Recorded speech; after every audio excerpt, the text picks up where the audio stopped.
between the rocks and the mulberry bush. When I got to the upper end, they had left one of their horses unattended. I jumped on that horse and went up the creek, went up over the hill until the lower Sheep Creek.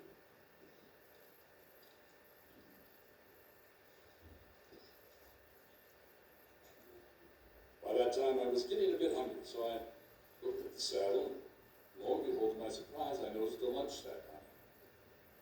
I opened the lunch sack, and I found fried chicken and baking powder biscuits.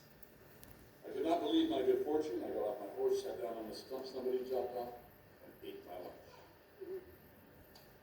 I could see horsemen coming up over the ridge, so I leaped off the stump and got on my horse. When I got on the top of the ridge for a few miles, I came across a band of wild horses that were feeding there. The horse I was riding did not have any shoes. So I meandered all around those tracks and rode around with the wild horses so that if they found my tracks, they wouldn't be able to tell which way I was going. They would just see the wild horse tracks. I dropped into Sheep Creek again and went up the Sheep Creek Canyon, and it was leading to me toward night. I came to a lone cabin. I found out later the cabin actually belonged to my grandfather. He was a polygamist and had 2 wives. He'd take one of his wives up there to stay in the summer, trying to get out of the way of the law, and they were having trouble with the law. There was a pasture with a fence there. I put my horse in the pasture and went into that old cabin. Hanging from the rafters, I found half a sack of wheat and a quarter can of molasses. My grandpa had put the food there before he came up with his wife. When I was in the mulberry bush, I got several thorns in me and they were bothering me. I stayed there several days to get the thorns out, to let my wounds heal up a bit. I lived on the wheat and molasses for 3 days. When I got to feeling a little better, I got back on my horse and went back down the mountain in the middle of the night and rode right into Panguitch, early in the morning before anybody was up. I do believe every dog in that town came out and barked at me as I went through. I got down north of Panguitch and found another old cabin that had some food in it, and I thought I'd stay there a couple of days. I was still having a little bit of trouble with my sores from the mulberry thorns. There was a little hay in the barn there, so I put my horse in. And the next morning I heard a buggy coming up the road to the cabin just off the main road. I peeked out of the door, and it was an old couple. By that time my whiskers were kind of getting a little long, and my hair was long. I put my hands up to my ears like I couldn't hear, pretending to be hard of hearing. They came close, and I talked to them for a few minutes, and then they went on. I spent a couple of days there at the cabin and got feeling a little better. So I got on my horse and rode down through Circleville where my folks lived and spent the night out in the open, not knowing when I would see my folks and all the kids again. Didn't dare go back home for fear of getting arrested, so I headed for eastern Utah.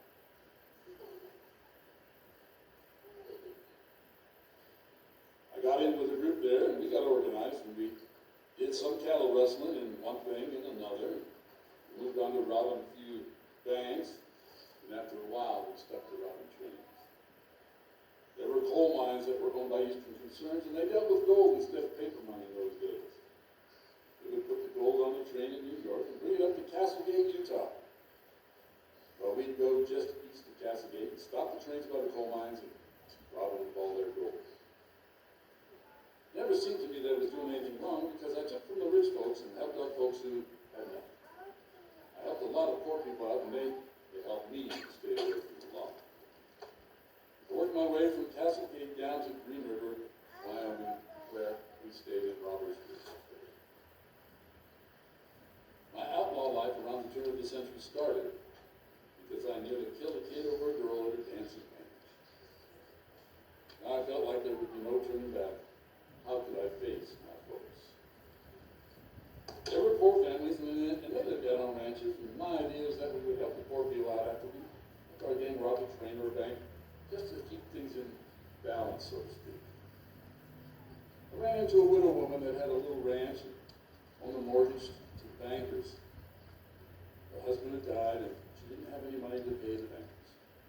I found out about it and how much she owed, and gave her enough gold to pay off her note. I told her that when the men came from the bank, you pay off the mortgage and get a receipt. The 2 men came from the bank, and she gave them the gold and paid off her place. Now, when the men left their home, I waited for the bankers, and I took the gold back.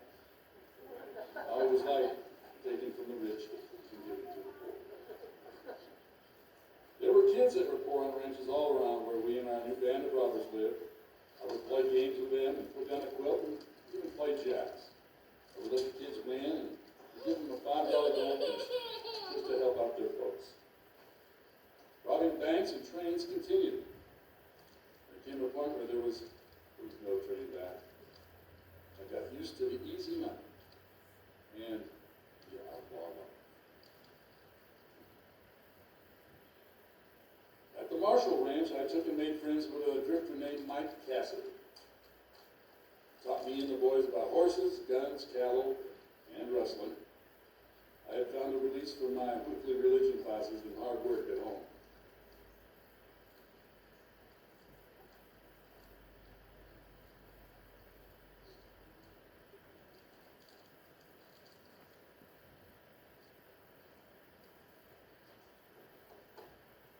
This is what you didn't want to hear.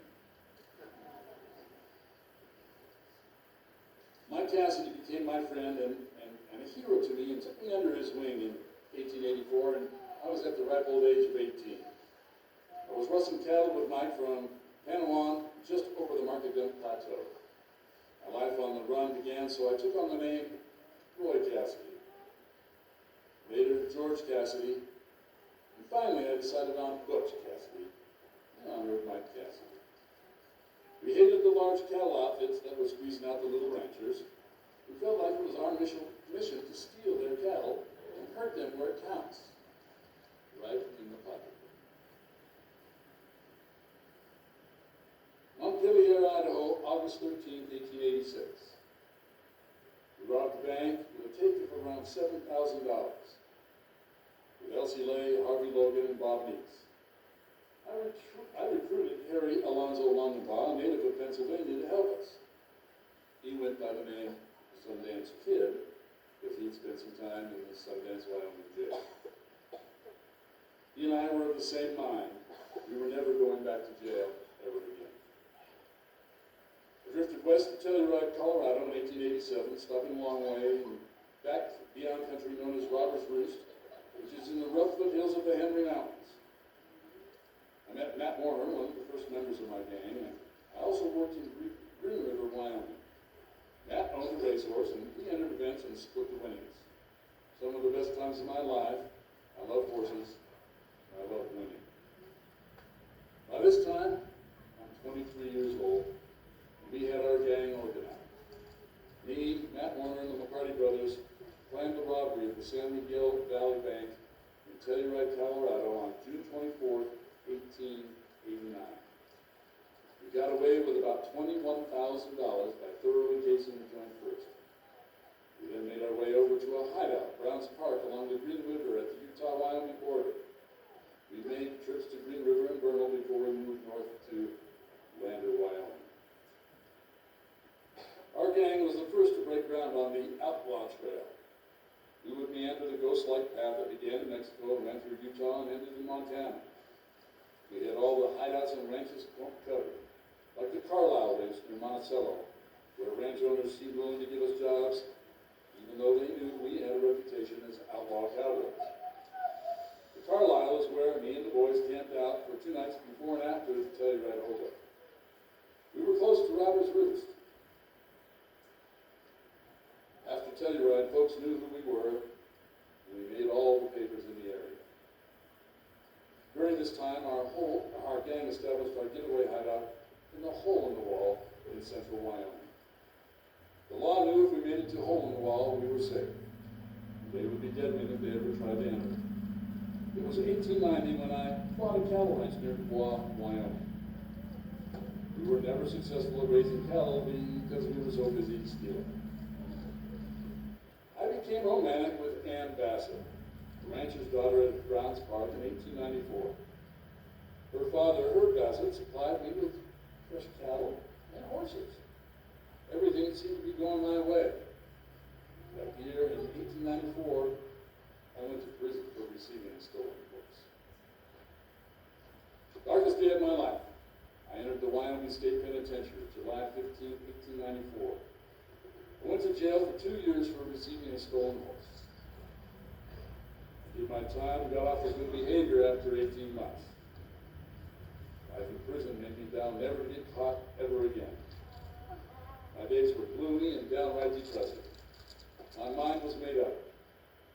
We would get better at robbing and getting away. Ann Bassett joined me in Robbers Roost early in 1897. And sometimes we got along, sometimes we didn't. Elsie Lay and his girlfriend Maud joined us. We all lived there like one happy family until I decided to send the women home so we could plan our next robbery. Me and Leigh ambushed a group of men in a mining town outside of Castlegate, Utah, on April 21st, 1897. They were carrying a payroll for the Pleasant Valley Coal Company from the railroad station to their office. They got $7,000 in gold coins and took off for robbery first. Our most famous robbery was June 2nd, 1899, when we robbed the Union Pacific Fly in Wilcox, Wyoming. We were famous and lots of lawmen were after us, but they never did catch us. We escaped to the hole in the wall. By the way, my best friend and companion, Elsie Leigh, shot and